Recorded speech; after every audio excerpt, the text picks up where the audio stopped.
Hello everyone, welcome to Sanvargala classes. ಗುರುತ್ವ ಪಾಠದ ಮುಖ್ಯ ಪ್ರಶ್ನೆ 4 ಈ ಕೆಳಗಿನ ಪ್ರಶ್ನೆಗಳಿಗೆ ಉತ್ತರಿಸಿ. 18ನೇ ಪ್ರಶ್ನೆ, ವಿಶ್ವವ್ಯಾಪಿ ಗುರುತ್ವ ನಿಯಮದ ಪ್ರಾಮುಖ್ಯತೆ ವಿವರಿಸಿ. ವಿಶ್ವವ್ಯಾಪಿ ಗುರುತ್ವ ನಿಯಮ ಏನ್ ಹೇಳ್ತದೆ ನಮಗೆ? ಯಾವುದೇ ಎರಡು ಕಾಯದ ನಡುವೆ ಇರುವಂತಹ ಆಕರ್ಷಣಾ ಬಲವು ಅವುಗಳ ದ್ರವ್ಯರಾಶಿಯ ಗುಣಲಬ್ಧಕ್ಕೆ ನೇರಾನುಪಾತದಲ್ಲಿಯೂ ಹಾಗೂ ಅವುಗಳ ನಡುವಿನ ಅಂತರಕ್ಕೆ ವಿಲೋಮಾನುಪಾತದಲ್ಲಿಯೂ ಇರುತ್ತದೆ ಅಂತ ಹೇಳುತ್ತದೆ ಅಲ್ವಾ? ಇದು ಗುರುತ್ವ ನಿಯಮ. ಹಾಗಿದ್ರೆ ಈ ಗುರುತ್ವ ನಿಯಮದಿಂದ ನಾವು ಏನೇನನ್ನ ಎಕ್ಸ್ಪ್ಲೇನ್ ಮಾಡಬಹುದು? ನಿಮಗ್ ಗೊತ್ತಿದೆ, ನಮ್ಮ ಭೂಮಿಯ ಸುತ್ತ ಮಾನವ ನಿರ್ಮಿತ ಉಪಗ್ರಹ ಸ್ಯಾಟಲೈಟ್ ಸುತ್ತಾನೇ ಇರುತ್ತೆ. ಇಲ್ಲಿ ನಾವು ಗುರುತ್ವ ನಿಯಮದಿಂದ ಹೇಳ್ತೀವಿ ಅಲ್ವಾ? ಸೂರ್ಯನ ಸುತ್ತ ಗ್ರಹಗಳು ಸುತ್ತಾ ಇರ್ತವೆ, ಚಂದ್ರ ಭೂಮಿಯ ಸುತ್ತಾ ಇರ್ತಾನೆ. ಈ ರೀತಿ ಹಲವಾರು ದೈನಂದಿನ ಜೀವನದಲ್ಲಿ ನಾವು ನೋಡುವಂತಹ ಅಥವಾ ನಮಗೆ ತಿಳಿದಿರುವಂತಹ ಘಟನೆಗಳನ್ನ ನಾವು ಗುರುತ್ವ ನಿಯಮದ ಮೂಲಕ ವಿವರಿಸಬಹುದು.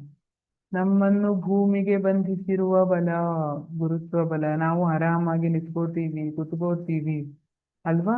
ನಾವು ನೀವು ಬಾಹ್ಯಾಕಾಶದಲ್ಲಿ ಇರುವಂತಹ ವಿಡಿಯೋಗಳನ್ನೆಲ್ಲ ನ್ಯೂಸ್ ಚಾನೆಲ್ ಅಲ್ಲಿ ನೋಡಿರ್ಬೋದು ಅಲ್ವಾ? ಹೇಗಿರುತ್ತೆ ಅಲ್ಲಿ ಎಕ್ಸ್ಪೀರಿಯನ್ಸ್? ನೀವು ನೀರ್ ಚೆಲ್ಲಿದ್ರಿ ಅಂದ್ರೆ ನೀರ್ ಕೆಳಗೆ ಬೀಳೋದಿಲ್ಲ, ಹನಿ ಹನಿ ಆಗ ಮಳೆ ಹನಿ ತರ. ಹಿಂಗ್ ಮಳೆ ಹನಿ ಆದ್ರೂ ನೆಲಕ್ಕೆ ಬಂದು ಬೀಳುತ್ತೆ, ಹಂಗಿಲ್ಲ ಇದು, ಹಂಗೆ ಇರುತ್ತೆ. ಹೇಗೆ ಗಾಳಿ ಓಡಾಡ್ಕೊಂಡಿರ್ತದಲ್ಲ ಹಂಗೆ ಓಡಾಡ್ಕೊಂಡಿರುತ್ತೆ. ಅದೇ ತರ ನಾನು ಪೆನ್ನನ್ನ ಬಿಟ್ರೆ ನೆಲಕ್ಕೆ ಬಂದು ಬೀಳೋದಿಲ್ಲ, ಅಲ್ಲೇ ಇರುತ್ತೆ ಅದು ಹಿಂಗೆ. ಅದೇ ತರ ತಲೆ ಕೂದಲೆಲ್ಲ ಕುತ್ಕೊಳ್ಳೋದಿಲ್ಲ, ಹಾರಾಡ್ತಾನೆ ಇರುತ್ತೆ. ನೆಟ್ಟಿಗೆ ಒಳ್ಳೆ ಗೂಡು ತರ ಹಿಂಗೆ ನಿಂತ್ಕೊಂಡಿರುತ್ತೆ.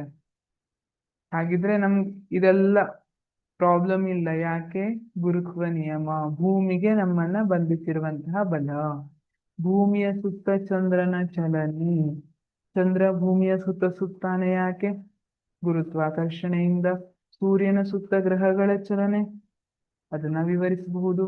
ಸೂರ್ಯ ಮತ್ತು ಚಂದ್ರದಿಂದ ಆಗುವ ಉಬ್ಬರವಿಳಿತಗಳು. ಸೂರ್ಯ ಮತ್ತೆ ಚಂದ್ರದಿಂದ ಸಾಗರದ ಅಲೆಗಳ ಉಬ್ಬರಿಳಿತ ಆಗ್ತದೆ. ಇದೆಲ್ಲ ವಿಶ್ವವ್ಯಾಪಿ ಗುರುತ್ವ ನಿಯಮದ ಪ್ರಾಮುಖ್ಯತೆ ಆಗಿದೆ. Thank you.